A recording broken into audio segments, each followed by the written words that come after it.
High intensity interval training versus running or cycling, also called steady state cardio. Which one is better? This is a question which is on the minds of most of the people looking to choose between HIIT and steady state cardio.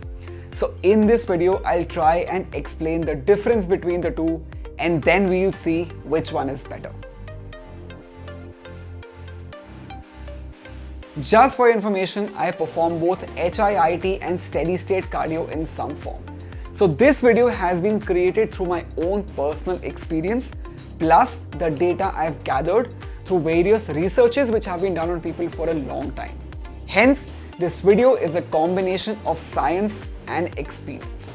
On that note, let's get started.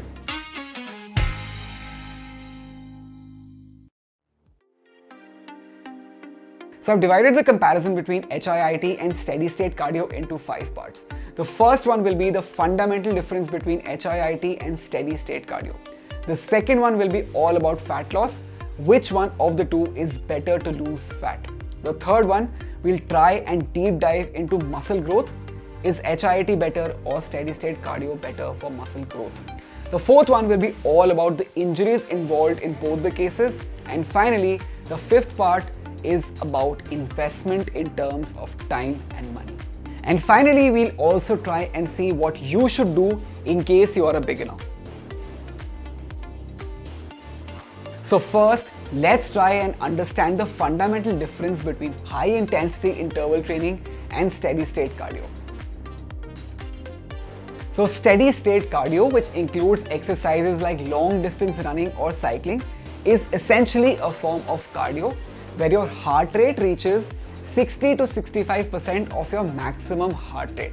Now, for example, if you do long distance running or cycling and your maximum heart rate is 180 beats per minute, then while performing that long distance run or long distance cycling session, your heart rate may reach up to 140 to 150 beats per minute for whatever time you're performing the exercise, say for 1 hour or 2 hours.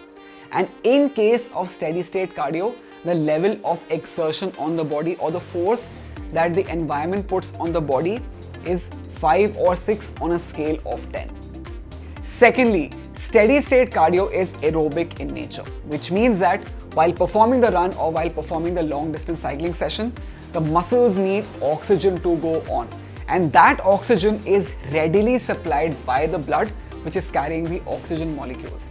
Hence, the muscles easily get the oxygen to keep going on with your run or your cycling session.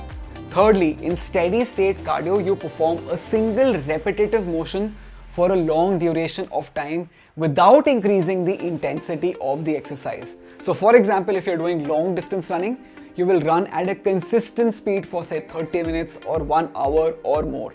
Another aspect of steady state cardio is that you may perform these exercises for a long duration, say 1 hour, 2 hours or even more.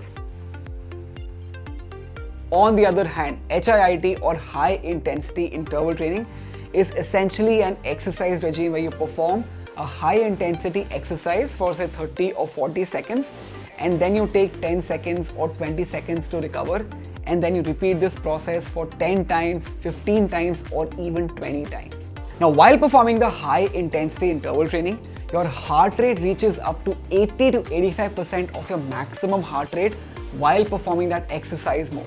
And then you take some rest to bring that heart rate down and then repeat this process again. That is why this exercise regime is also called interval training.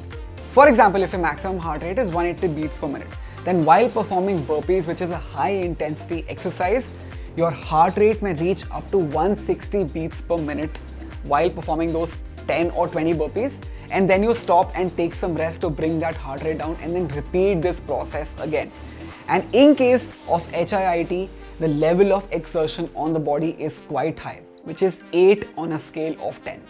Another important point is that HIIT is anaerobic in nature, which essentially means that while performing the HIIT exercise, muscles require a high amount of energy, and for that, higher amount of oxygen is also needed.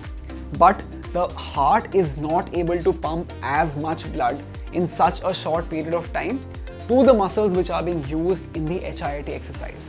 In this case, the muscles switch from aerobic to anaerobic respiration, where the energy is released through whatever oxygen is present at that moment inside the muscles.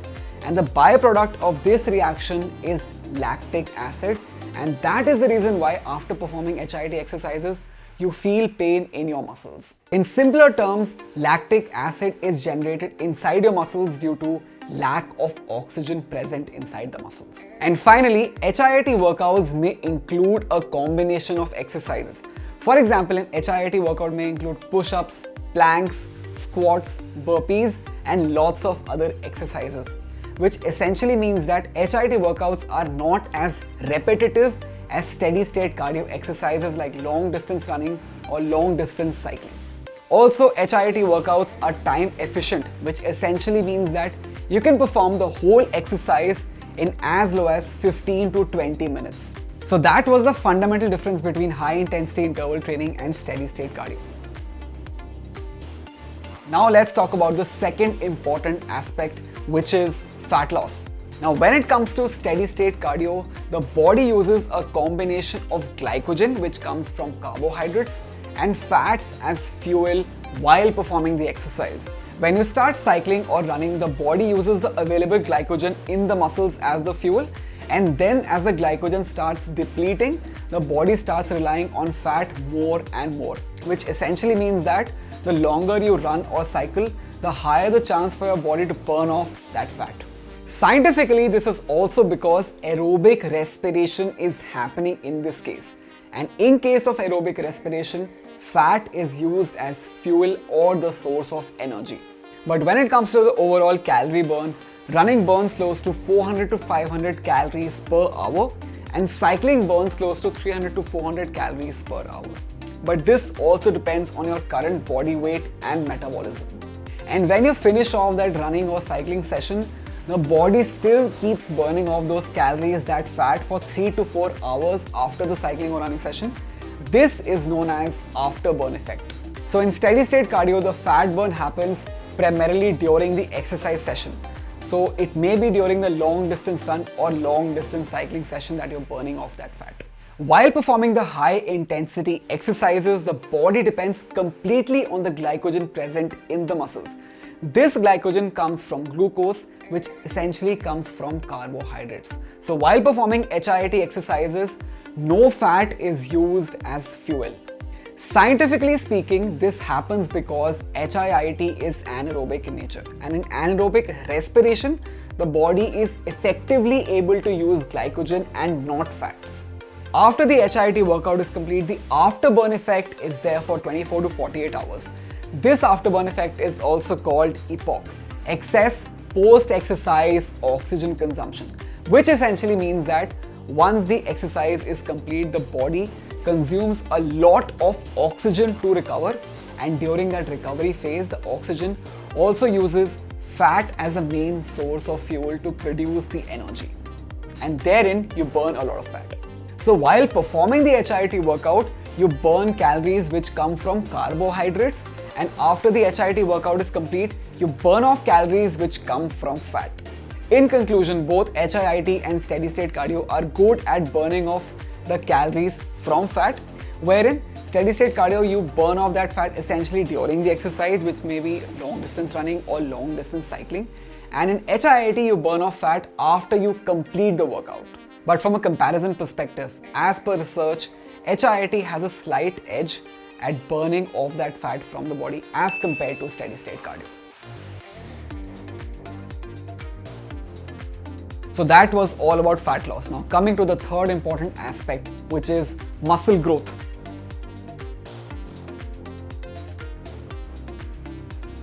Now from my own experience, if you are looking to build good muscle mass, then you should focus on doing resistance training or strength training, wherein you lift weights or you lift the weight of your own body to build that resistance on the muscles and help them grow.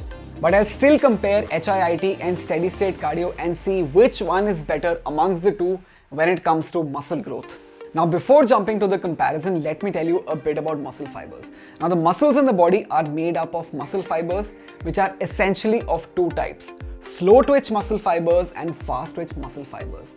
At a very basic level, slow twitch muscle fibers provide a consistent supply of energy and they take time to tire out. On the other hand, fast twitch muscle fibers provide a burst of energy and they tire out very early, but they recover fast as well. So that was a very crisp description of muscle fibers just for your understanding. If you want to learn more about muscle fibers, I've created a separate video for it. You can check it out in the description box. Now, when it comes to steady-state cardio exercises like long-distance running or long-distance cycling, slow twitch muscle fibers are involved here.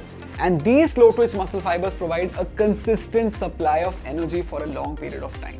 That is the reason why you are able to perform long-distance running or long-distance cycling for a longer duration of time. On the other hand, HIIT utilizes fast twitch muscle fibers which provide a burst of energy. So while performing those 10 burpees, you get a burst of energy because of those fast twitch muscle fibers, but then you tire out after those 10 burpees as well. And then you take 20 to 30 seconds to recover, and then you repeat the process again. So in short, fast twitch muscle fibers provide that burst of energy to you, they tire out, and then they recover fast as well. And that is the reason why you are able to repeat those movements again and again for say 20 minutes or 25 minutes. Now, if you're not into strength training or resistance training, but you still want to build lean muscle mass, then as per science, as per research, HIIT will help you build better lean muscle mass as compared to steady-state cardio. Now, the reason behind this is again very simple. HIIT utilizes fast twitch muscle fibers, which are larger in size as compared to slow twitch muscle fibers. And the more you train those fast twitch muscle fibers, the more they will grow in size. This size growth in the muscles is known as muscle hypertrophy. Now, for example, if you see somebody who runs a lot of marathons, that person will be very slim, have a lot of slow twitch muscle fibers and will be very lean in structure.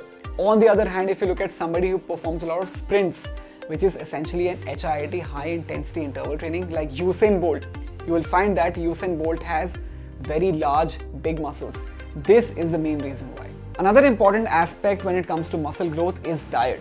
If you want to actually grow those muscles, you should take a balanced diet and should also include protein in your diet. If your diet is not balanced, if you eat a lot of junk, you will not grow your muscles. Now, from a comparison perspective, HIIT wins over steady-state cardio when it comes to muscle growth. So that was all about muscle growth. Now coming to the fourth important aspect, which is injuries. Now, from my own experience, even though HIIT is very time effective, it does put a lot of strain on your muscles, heart and those joints. As a result, those joints become prone to injury as well. Also, as per a research, HIIT workouts put your shoulders and your knees under high risk of injury. So if you are a beginner or if you're restarting after a long time, then jumping straight into HIIT workouts may not be a good idea. On the other hand, steady-state cardio is lower in terms of intensity. So if you're a beginner or you're restarting after a long time, then you can slow down the pace of your running or cycling and give your body time to adjust to the change. At the same time, if your running posture or your cycling posture is not correct and you're not wearing the correct running or cycling gear and wear, you may still injure yourself. In conclusion, you can injure yourself easily if you're a beginner and you jump straight into HIIT workouts without giving your body enough time to adjust to the change. On the other hand, in case of steady-state cardio, you can give your body enough time to adjust. In this case, steady-state cardio has a slight edge.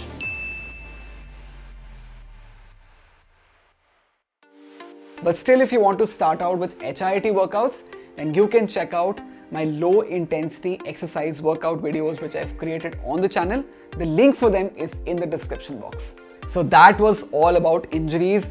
Now let's talk about the fifth important aspect, which is investment in terms of time and money.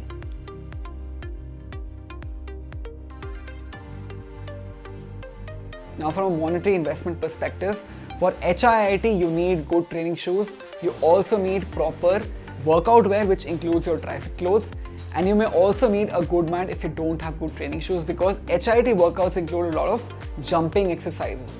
Now, from a time investment perspective, you just need 30 to 45 minutes to perform your HIIT workout, and that can be done even inside your room as well. On the other hand, when it comes to steady state cardio, the monetary investment is required initially, where you need to buy a good pair of running shoes and proper cycling wear, proper running wear.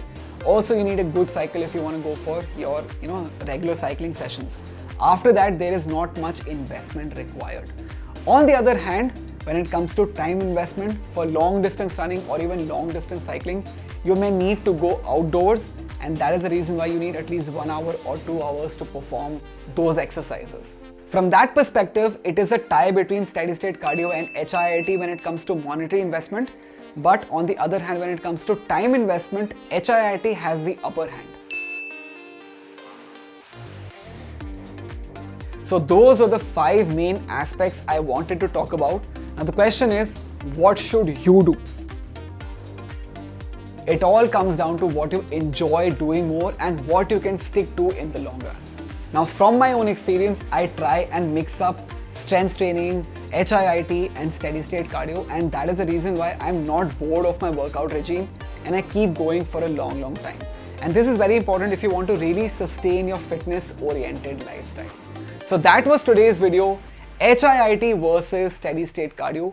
I hope you guys liked the video. I hope you guys are more informed about these two kinds of workout regimes, and I would want you to just try out either steady state cardio or HIIT, and I would love to know your experience of these exercise regimes. On that note, take care, keep watching Melt Your Cheese, and I'll see you in the next video.